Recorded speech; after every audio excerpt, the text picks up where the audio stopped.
चलो હવે આપણે આગળ ચલાવીએ।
चलो હવે આપણે લોકો શીખીશું।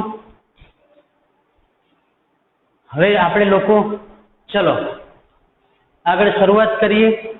આગળ થોડીક થિયરી હજુ ચલાવીએ। આપણે થોડીક થિયરી આગળ શીખી ગયા હતા।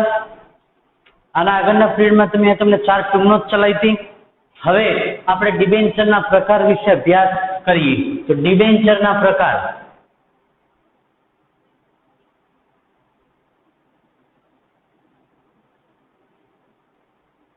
डिबेंचर प्रकार। तो पहलो ज प्रकार है तारण वाला डिबेंचर।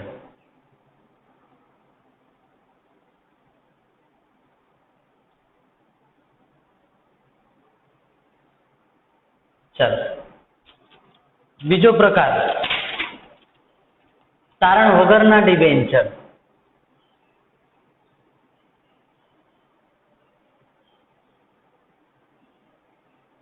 चलो त्यारबाद आ ए बी एनी अंदर फेरबदली शक्यता, तो एनी अंदर रजिस्टर,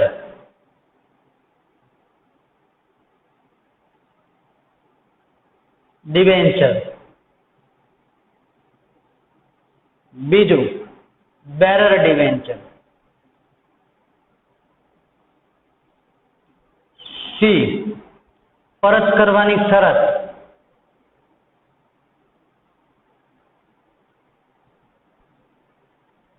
परत करवानी शरत ने आधारे तो परत करवाना डिबेंचर, रिडीमेबल डिबेंचर,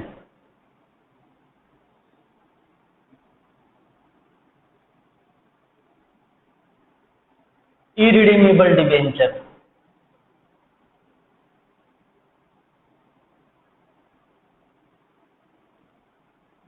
चलो डी रूपांतर शरत प्रमाणे।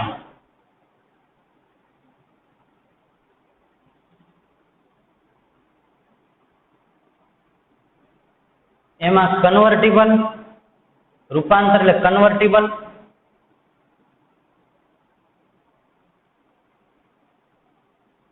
અને નોન કન્વર્ટેબલ।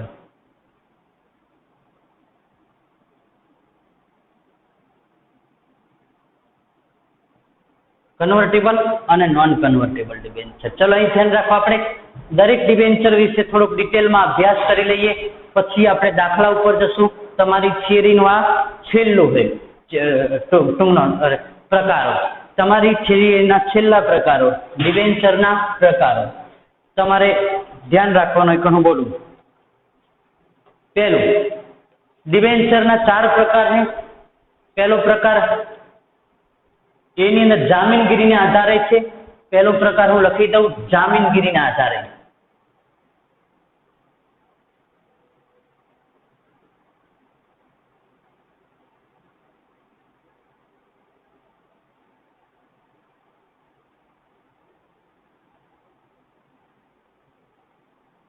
पहलो प्रकार डिबेंचर ना प्रकार में पहलो प्रकार જામીનગીરીને આધારે ડિબેન્ચર. ચલો, જામીનગીરી એટલે તારણવાળા ડિબેન્ચર. આનું બીજું નામ ગીરવે ડિબેન્ચર પણ કહેવામાં આવે છે. તારણવાળા ડિબેન્ચર અને ગીરવે ડિબેન્ચર. જ્યારે આ ડિબેન્ચર બહાર પાડવાના હોય ત્યારે કોઈ પણ પ્રકારની મિલકત ગીરવે મૂકવા માટે ઊભી કરવી પડે તો એને તારણવાળા ડિબેન્ચર કહેવામાં આવે છે. સમજ્યા? તારણવાળા ડિબેન્ચર એટલે કંપનીએ પોતાના ડિબેન્ચર બહાર પાડવા માટે કોઈ પણ પ્રકારની મિલકત ઊભી કરવી પડે તો એને તારણવાળા ડિબેન્ચર કહે, અને બીજી ભાષામાં ગીરવે ડિબેન્ચર કહે. ગીરવે એટલે તમને ખબર જ છે કે આપણી કઈ વસ્તુ ત્યાં જમા કરાવી. એક ઉદાહરણ આપીએ, તમારે પૈસાની સખત જરૂર પડી હોય તમારા ઘરની અંદર, અને કોઈ વ્યક્તિ બહારની તમને પૈસા આપતી ના હોય, પણ તમે લોકો તમારા ઘરમાં પડેલું સોનું કોકના ત્યાં ગીરવે મૂકો તો સોનું મૂકવાથી તમને તે વ્યક્તિ પૈસા આપે તો એને તારણવાળી વસ્તુ કહેવાય, ગીરવે મૂકેલી વસ્તુ કહેવાય. ત્યારબાદ આ પ્રથમ બોજાના ડિબેન્ચર અને દ્વિતીય બોજાના ડિબેન્ચર તરીકે પણ ઓળખવામાં આવે છે. પ્રથમ બોજાના અને દ્વિતીય બોજાના એટલે પ્રથમ ક્રમમાં જે ગીરો મૂકી હોય એને પ્રથમ બોજાના ડિબેન્ચર કહેવાય, અને પ્રથમ પછી જે બીજા ક્રમે ગીરવે મૂકી હોય એને દ્વિતીય બોજાના ડિબેન્ચર કહેવાય છે. અને જ્યારે કંપની બધા જ પોતાની બધી જ મિલકત ગીરવે મૂકે ને તો એને શરતો બોજ તરીકે પણ ઓળખવામાં આવે છે. ફરીથી એકવાર તારણવાળા ડિબેન્ચર. તારણવાળા ડિબેન્ચર એટલે કંપની જ્યારે પોતાના ડિબેન્ચર બહાર પાડે ત્યારે અમુક પોતાની મિલકત ગીરવે મૂકે એને તારણવાળા ડિબેન્ચર કહેવાય છે. પ્રથમ મિલકત જે ગીરવે મૂકી એને પ્રથમ બોજાના, અને પ્રથમ મિલકત મૂક્યા પછી બીજી જે મિલકત મૂકે એને દ્વિતીય બોજાના ડિબેન્ચર તરીકે ઓળખવામાં આવે છે. કંપની પોતાની બધી જ મિલકત ગીરવે મૂકી દે, કંપની પોતાની બધી જ મિલકત ગીરવે મૂકી અને ડિબેન્ચર બહાર પાડે અને શરતો બોજ તરીકે પણ ઓળખવામાં આવે છે. ત્યારબાદ તારણ વગરના ડિબેન્ચર. તો તારણ વગરના ડિબેન્ચર કેવા? જો જ્યારે કંપની તેની મિલકત પર કોઈ પણ પ્રકારનો બોજ ઉભો કર્યા સિવાય ડિબેન્ચર બહાર પાડે. કંપની પોતાની ડિબેન્ચર બહાર પાડે ત્યારે કોઈ પણ પ્રકારની મિલકત ગીરવે ના મૂકે, કોઈ પણ પ્રકારની મિલકત ગીરવે ના મૂકે ને એટલે એને તારણ વગરના ડિબેન્ચર કહેવાય છે. સમજ્યા? એમાં કોઈ પણ પ્રકારનું મિલકત ગીરવે મૂકવામાં આવતી નહીં. રોકાણકારની દ્રષ્ટિએ આમ જોખમકારી છે. પરીક્ષામાં પૂછાય કે કયા ડિબેન્ચર જોખમકારી છે, તો રોકાણની દ્રષ્ટિએ, રોકાણકારની દ્રષ્ટિએ જોખમ. ચલો કમ્પ્લીટ. ત્યારબાદ રજિસ્ટર ડિબેન્ચર. ફેરબદલીની શક્યતાના આધારે ડિબેન્ચરના કેટલા પ્રકાર? 2, રજિસ્ટર અને બેરર. હું 3 માર્કમાં સવાલ પૂછાઈ શકું કે ભાઈ જામીનગીરીના આધારે ડિબેન્ચરના પ્રકાર જાણી સમજાવો, તો આ 2 લખવાનું. આખો સવાલ ક્યારેય ના પૂછાય. ત્યારબાદ રજિસ્ટર. આ પ્રકારના ડિબેન્ચર માટે કંપની ડિબેન્ચર હોલ્ડરનું એક રજિસ્ટર રાખે. નામ, સરનામું, એડ્રેસ, ક્રમ તમામ પ્રકારનું આની અંદર ડિબેન્ચર હોલ્ડરની વિગત રાખવામાં આવે છે. આ ડિબેન્ચર ફેરબદલી માટે ટ્રાન્સફર ફોર્મ રજીસ્ટર કરાવવું જરૂરી છે. આ ડિબેન્ચર તમારે ફેરબદલી કરવી હોય તો એનું રજીસ્ટર કરાવવું જરૂરી છે. અને બેરર ડિબેન્ચર. તો આ ડિબેન્ચર એ ચલણી નોટો જેવા છે. કેવા છે? ચલણી નોટો જેવા. વ્યાજની કૂપન સાથે બેરર ડિબેન્ચર અપાય છે. ધ્યાન રાખજો, વ્યાજની કૂપન સાથે બેરર ડિબેન્ચર અપાય છે. આ ડિબેન્ચર ચલણી નોટો જેવા છે. છૂટા પાના હોય છે, ગમે ત્યારે ફેરબદલી કરી શકાય છે. ડિબેન્ચર ખોવાઈ જાય, ચોરાઈ જાય, નુકસાન થઈ જાય, જે વ્યક્તિ પાસે ડિબેન્ચર હોય તે તેનો માલિકી હક ધરાવે છે. એવા ડિબેન્ચરને બેરર ડિબેન્ચર કહેવાય છે. બેરર ડિબેન્ચર એ ચલણી નોટો જેવા છે. યાદ રાખજો, બેરર ડિબેન્ચર એ ચલણી નોટો જેવા છે. રિડીમેબલ ડિબેન્ચર ને ઇરિડીમેબલ ડિબેન્ચર. તો રિડીમેબલ એટલે કે પરત કરી શકાય. કંપની પોતાના ડિબેન્ચર બહાર પાડે પછી અમુક મુદત પછી એને પરત કરે તો એને રિડીમેબલ ડિબેન્ચર કહેવાય છે. કંપની નક્કી કરી હોય ધારાધોરણ મુજબ અમુક સમય પછી એ ડિબેન્ચર પરત કરી આપે તો એને રિડીમેબલ ડિબેન્ચર કહેવાય. ઇરિડીમેબલ ડિબેન્ચર. તો ઇરિડીમેબલ ડિબેન્ચરમાં કેવું છે?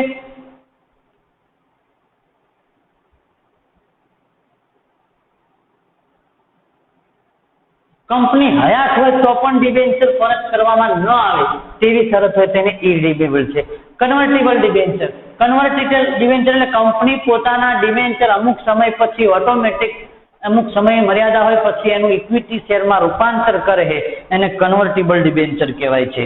જેમાં એફડીપી આપણે કાલ નામ શીખ્યા હતા અને પીસીડી.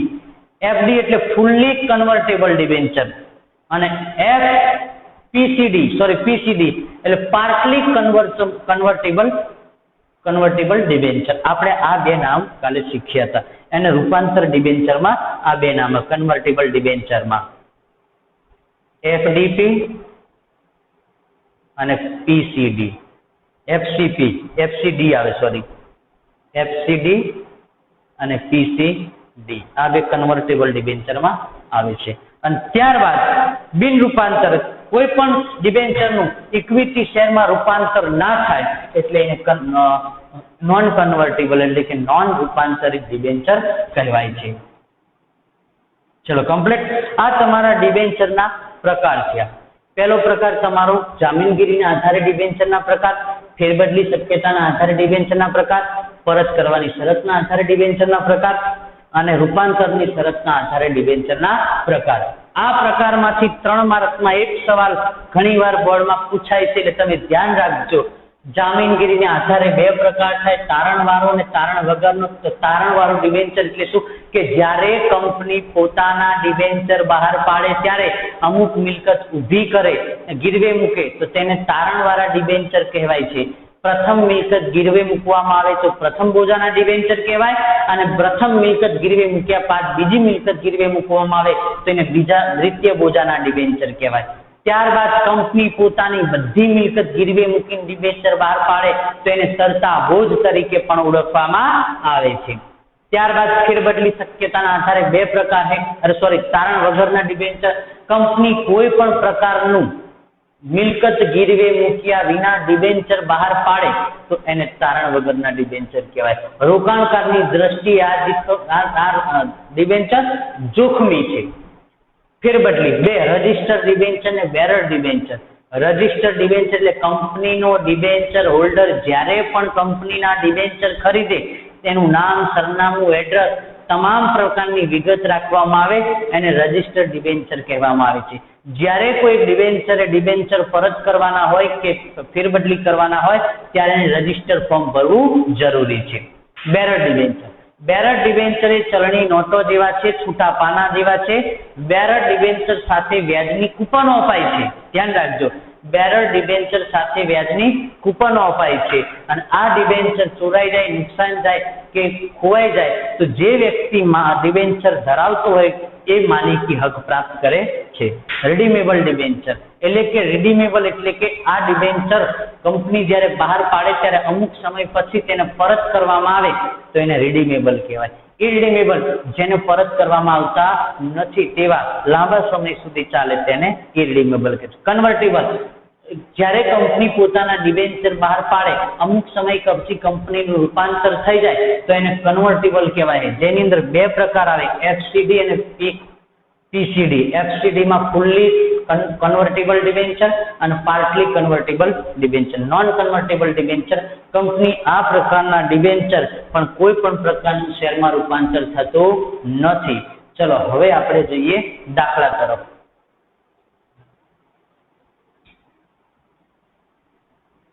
દરેક દાખલે આમનોંધ બદલાશે એટલે તમે લોકો ખાલી ધ્યાન રાખજો ક્યારે કઈ આમનોંધ લખવાની એ હું તમને શીખવાડીશ.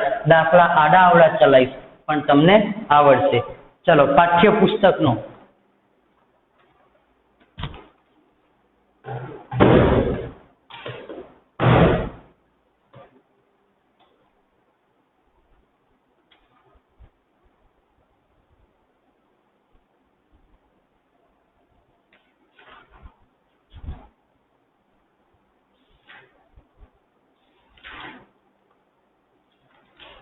પાઠ્યપુસ્તકનો આપણે ચોથો દાખલો જોઈએ. ચલો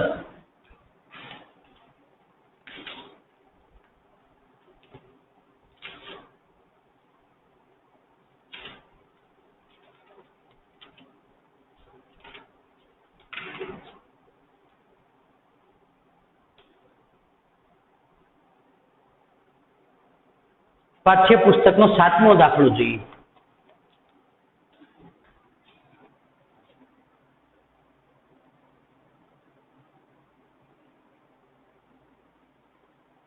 ડાયરેક્ટ આમનોંધ જ લખી દઉં, ગણતરી કરતો નથી. અને ગણતરી જોવી હોય તો એકવાર જોઈ લો. આપણે શેર મૂડીમાં જે ગણ્યો તો એ પ્રમાણે જ ગણતરી છે.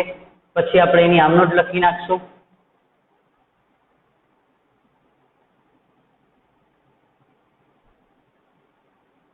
ચલો, પેલું અરજી. શેર મૂડીમાં આવો દાખલો તો યાદ કરો, મંજૂરી અને હપ્તો. આપણે શેરની જગ્યાએ શું લખશું? ડિબેન્ચર બહાર પાડ્યા.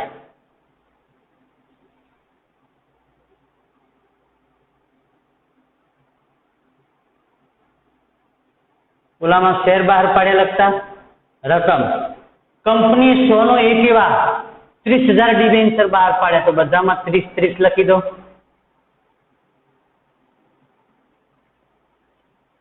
એને અરજી સાથે 35 રૂપિયા, મંજૂરી સાથે 40 રૂપિયા અને હપ્તા સાથે 25 રૂપિયા. ચલો આનો ગુણાકાર કરીએ તો 10,05,000 આનો 10,50,000, 12 લાખ, 7,50,000. ચલો કમ્પ્લીટ. હવે અહીં પણ આપણે યાદ કરી લખો. અહીં લખતા આપણે ડિબેન્ચર શેર અરજી લખો. ડિબેન્ચર અરજી માઇનસ તે ડિબેન્ચર. આપણે શેર મૂડી લખતા તે માઇનસ તે ડિબેન્ચર તે ડિબેન્ચર પ્રીમિયમ યાદ કરો, પણ પ્રીમિયમ છે નહીં. માઇનસ તે બેંક ખાતે. થોડુંક મોટું લખીએ જેથી કરી તમને દેખાય.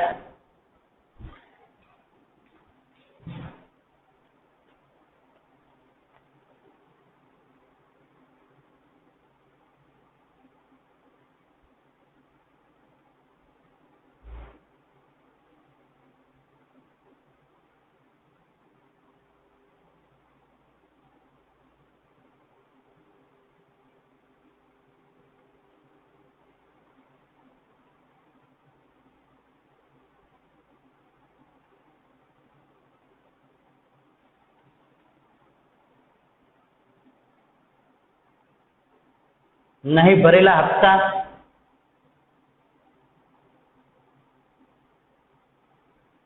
ચલો હવે અરજી અહીં ધ્યાન રાખજો. હવે તમે લોકો અહીં ધ્યાન રાખજો. ચલો, અરજી કશું અહીં કીધું નથી, એટલે અહીં જેટલા હોય એટલી જ અરજી લેવાની. 30,000 ગુણ્યા 35, 10,50,000. ડિબેન્ચરમાં 10,50,000. વધારાની પ્રીમિયમ છે નહીં, વધારાની અરજી છે નહીં, એટલે ડેશ. નહીં ભરેલા હપ્તામાં આકાશ 400 શેર. કોના પૈસા નથી ભર્યા દેવો? આકાશે. મંજૂરીના હપ્તાની રકમ શક્યો નહીં. મંજૂરીના આખરી હપ્તાની રકમ ચૂકવી શક્યો નહીં આકાશ. તો આકાશની અંદર જો મંજૂરીમાં 400 ગુણ્યા 40 16,000, 400 ગુણ્યા 25,000, સોરી 10,000. ચલો બેંકમાં 12 લાખમાંથી બાદ કરો તો 12 લાખ.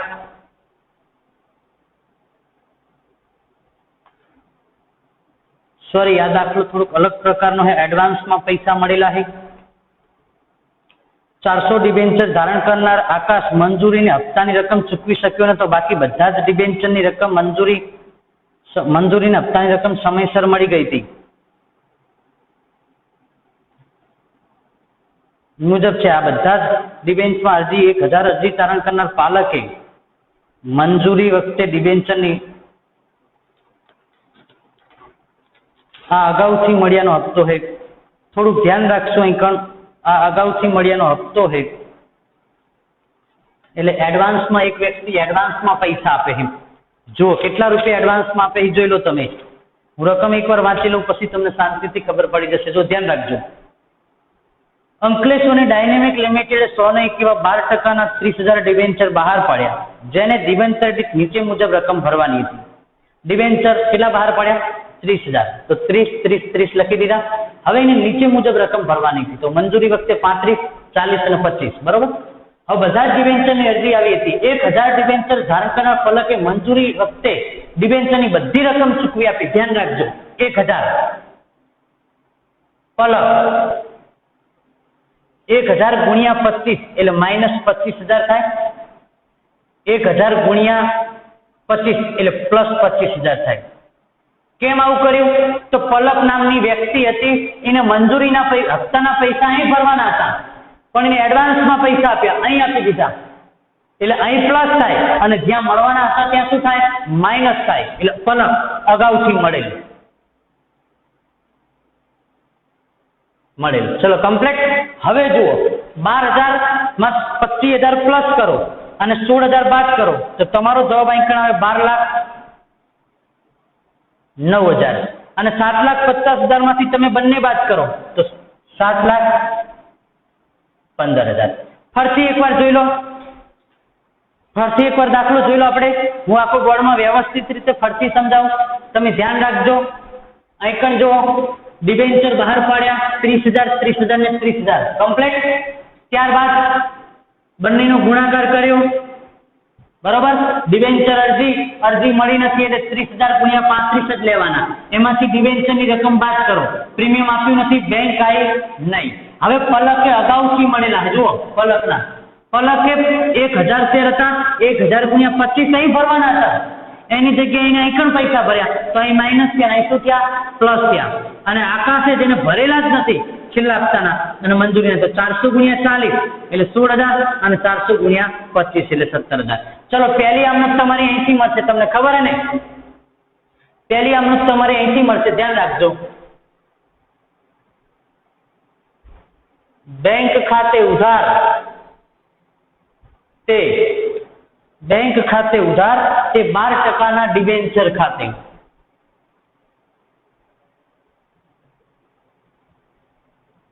બેંક ખાતે ઉધાર તે 12% ડિબેન્ચર ખાતે 10,50,000. 10,50,000.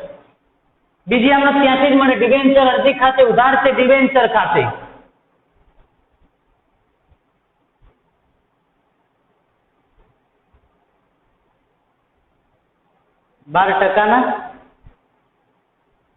ડિબેન્ચર પહેલી આમનોટમાં બેંક ખાતે ઉધાર તે ડિબેન્ચર અરજી ખાતે આવશે. ચલો ડિબેન્ચર અરજી ખાતે ઉધાર તે 12% ડિબેન્ચર ખાતે એટલા ને એટલા 10,50,000. 50,000. ત્રીજી આમનોટ મંજૂરી ખાતે ઉધાર તે ડિબેન્ચર ખાતે.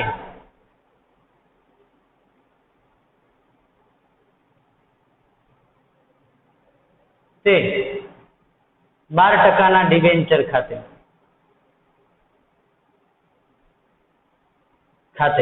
12 લાખ.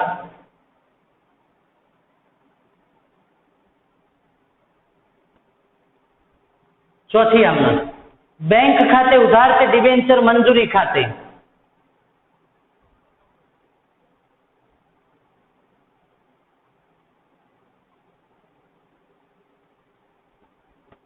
બેંક ખાતે ઉધાર 12,09,000.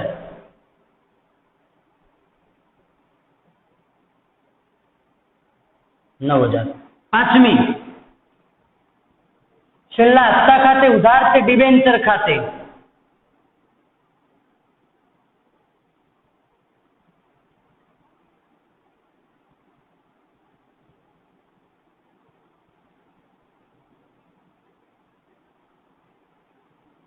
ખાતે 7,50,000.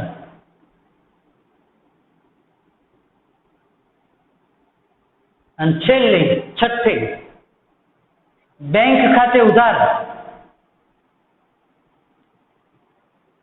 તે ડિબેન્ચર છેલ્લા હપ્તા ખાતે.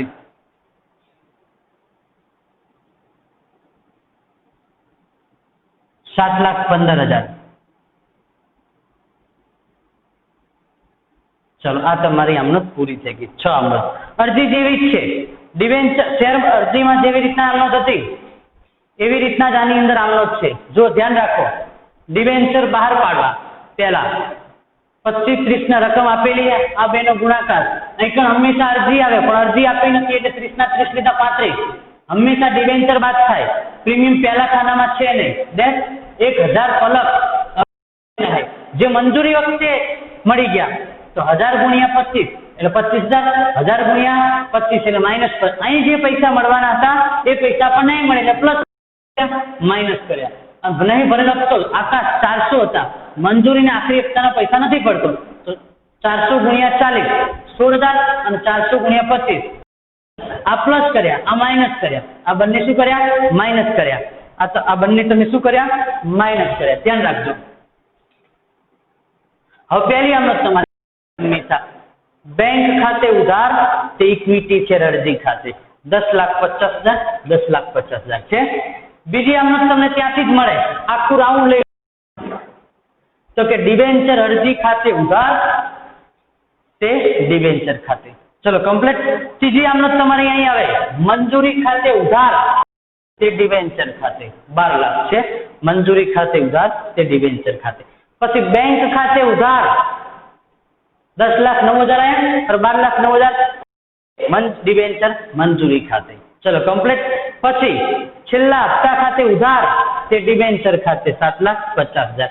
પછી બેંક ખાતે ઉધાર તે ખાતે 7,15,000. નવનીતમાં તમને અગાઉથી મળેલો હપ્તો અને મળવા બાકી હપ્તાની એન્ટ્રી અંદર લખેલી છે, પણ તમે ના લખો તો પણ બી ચાલે છે. તમારી આમનો છાતી પડે. આ રહી સેમ શેર મૂડી જેવી આમનો જ છે. યાદ કરો, આપણે શેર મૂડીના બધા દાખલા શીખ્યા, જે શેર મૂડીના બધા દાખલા શીખ્યા બધી આમનોજમાં આવી રીતના આવતું હતું કોષ્ટક. કમ્પ્લીટ. આ કોષ્ટક ઉપરથી તમને આમનોજ આવડે. આ ગણતરીનો એક પણ માર્ક હોતો નથી. ગણતરી મેં તમને કરી, માત્ર આમનોજના જ માર્ક. 2 આમનોજ સાચી 1 માર્ક, 2 આમનોજ સાચી 1 માર્ક, 2 આમનોજ સાચી 1 માર્ક, એમ તમારી 6 આમનોજ અહીં શું થાય. ચલો કમ્પ્લીટ. આટલા સુધી તમને ખબર પડી ગઈ. હવે નેક્સ્ટ પિરિયડમાં આવીશું ત્યારે આપણે આગળ દાખલામાં થોડાક ચાલીશું. બરોબર. હવે આવા દાખલા નહીં આવે, બોર્ડની અંદર પૂછાવા લાયક છે એવા દાખલા ચલાવીશું. આવો દાખલો જો કોક સાહેબ આવે તો મૂકી દે, બાકી તો બધા જ દાખલા કેવા હોય? નાના નાના હોય. એક નંબર ઉપર થી અને એક ઉપર દાખલો આવે. એટલા માટે તમે આ ચેપ્ટરની ખાસ ધ્યાન રાખજો. ચલો આપણે હવે નેક્સ્ટ પિરિયડમાં મળીશું.